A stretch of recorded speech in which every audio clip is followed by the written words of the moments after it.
Okay, and welcome back to ABUS 160 Principles of Banking, Chapter 7, Lending. This is one of my new favorite topics as I have become a lender.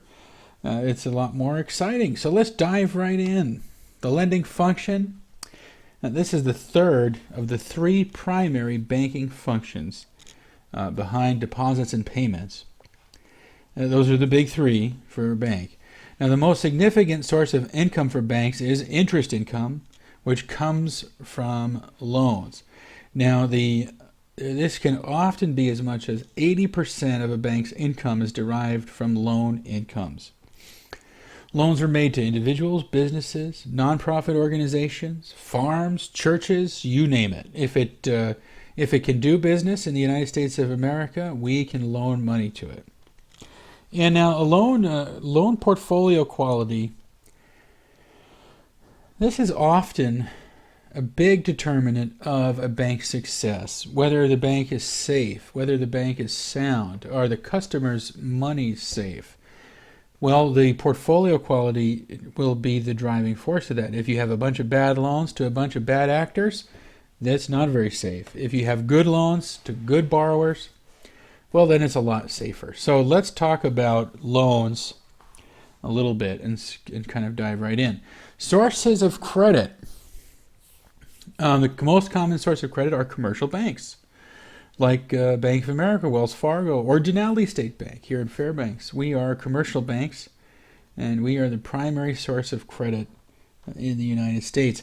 Another version is captive finance companies. Now, a captive finance company is a company owned by a manufacturer to finance inventory to buyers. So this would be like Ford Motor Credit, Toyota Motor Credit, or GE Capital is now a new captive finance company to finance purchases of GE products. Another source of credit is that businesses can extend credit to one another in the form of repayment terms, 0 net 30 to 10 net 30, things like that. And these are repayment terms. So 0 net 30 means you can pay your bill within 30 days. You have 30 days credit with the business.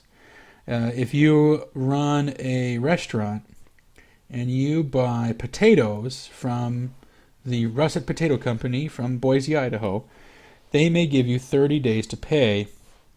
Sometimes they have something called 2 net 10, something to that effect. I'm drawing a little bit of a blank, but basically if you pay within 10 days, you get a 2% discount. And then you can pay the rest in 30 days or what have you. But banks are the primary lenders in the marketplace for credit. Let's talk about loan categories. The first are consumer loans. These are open-ended and closed-end credits. What does that mean? So an open-ended credit is something like a credit card. An open-end credit, you can use it, pay it, use it again. Pay it, use it again, so on and so forth. That's an open-ended credit. Another version of an open-ended credit would be a home equity line of credit. But basically, these are revolving lines of credit. And when we say revolving, it means when you pay it off, you can use it again. Then there's closed-end credits. Now, these are term loans, loans that are paid off in a certain term. You buy a car. You're given $30,000 to buy a Subaru Forester. You have a closed-end credit. You can only borrow $30,000, and you have a repayment schedule at the end of which the credit is done and you have paid off. That is a closed-end credit, and those are the basic kinds of consumer loans. There's also real estate loans, construction loans, mortgage loans, reverse mortgages. These loans are used to finance the purchase of and management of real estate, land, property, buildings, that sort of thing. You can use these loans for the financing of land and land acquisitions.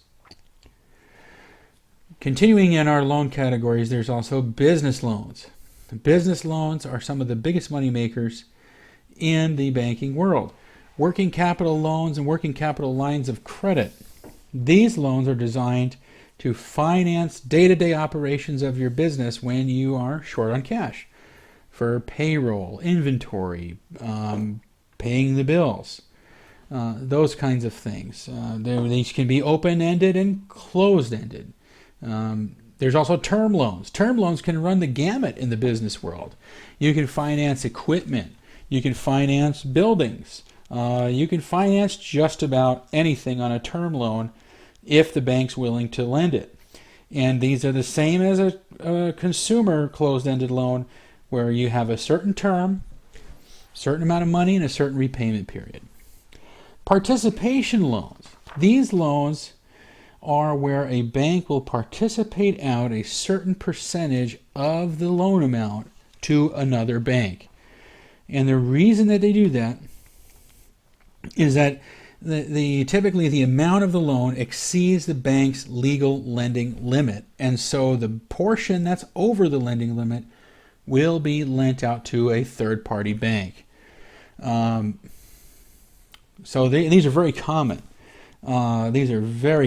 And sometimes they're called syndicated loans, but these allow the banks to share the risk.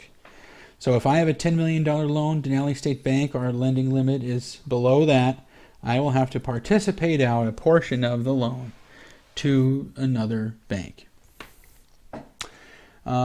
Indirect or third-party loans are similar. These are loans that are made to customers of dealerships such as cars and appliance dealers. Banks work directly with the dealers to obtain consumer loan applications through them. When I worked at Alaska USA, we had a dealer loan center where Kendall would send loan applications directly into Alaska USA and on behalf of the customer to finance the purchase of vehicles. Floor plan loans. Floor plan loans are loans to finance consumer goods for the dealer. So this would be the cars on the line. The dealer would get a loan from a bank to finance their floor plan. Letters of credit. Letters of credit are instruments that a bank uses to substitute for credit for the credit of the buyer of the goods. This can allow a buyer to pay for goods after the contract has been made. This was typical in international banking and trade. You had no idea whether or not your customer in Italy was worth the darn, so you'd have a letter of credit from the Bank of Italy saying, if they don't pay, we will. That's a letter of credit. Lease financing. This is an arrangement where a bank owns the collateral, owns the equipment, the property, what have you, and then leases it to the customer for a specified period of time and a certain monthly payment. And depending on the terms at the end of the lease financing, the customer may take ownership. There's also asset-based loans. Asset-based loans are short-term loans secured by business assets, such as inventory or accounts receivable. Lastly, in the business loan, or at least for today, we'll talk about leveraged buyouts, and these are loans that are made to finance mergers and buyouts of competing companies and acquisitions of those companies. Leveraged buyouts are complicated. We're not going to get too deep into it, but if you really want to learn about it, you can look it up online. There's also government-sponsored loans. Government-sponsored loans are designed to provide for affordable housing, access to higher education, and small business development. Many new entrepreneurs will have a hard time acquiring a business loan, and the SBA, the Small Business Administration, is there to help get them off the ground. They may not have a lot of collateral, they may not have a lot of cash, and the SBA will help them to get started. The other types of government-sponsored loans are secondary mortgage market and mortgage-backed securities, Fannie Mae, Freddie Mac, and those kinds of things. We can talk some more about that in the future, but let's keep moving. Okay, so the lending process starts with an application and an interview. You may notice if you've gotten a mortgage in your lifetime or even bought a car, they'll take an application, they'll talk to you about the loan, your income, your lifestyle, that kind of thing. Then there's the investigation, where we pull your credit report and investigate, did you tell us the truth? Sometimes we may ask you to provide a pay stub to verify what you said. Then there's the loan documenting process, or loan documentation. This process, pretty much allows us to protect the bank's investment, ensure the customer understands the terms of the loans. Basically, a bunch of paperwork for you to sign and for us to document what went into our decision. The loan decision is then made by a loan officer in deciding whether or not to approve it. After a loan has been finalized and the documents are all signed, that's when loan administration comes in.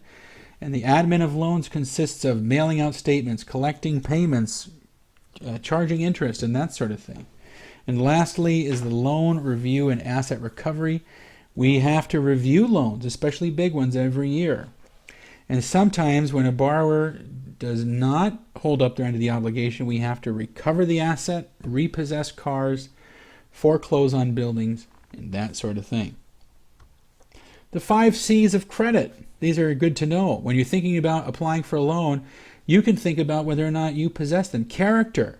Are you of good character? Do you have the repayment history to back up your assertion that you have good character? Do you have the capacity to repay the loan? Is there collateral sufficient to cover the bank's risk in case you do not repay the loan? Do you have capital to get started? Do you have some money on the side now before you get a loan?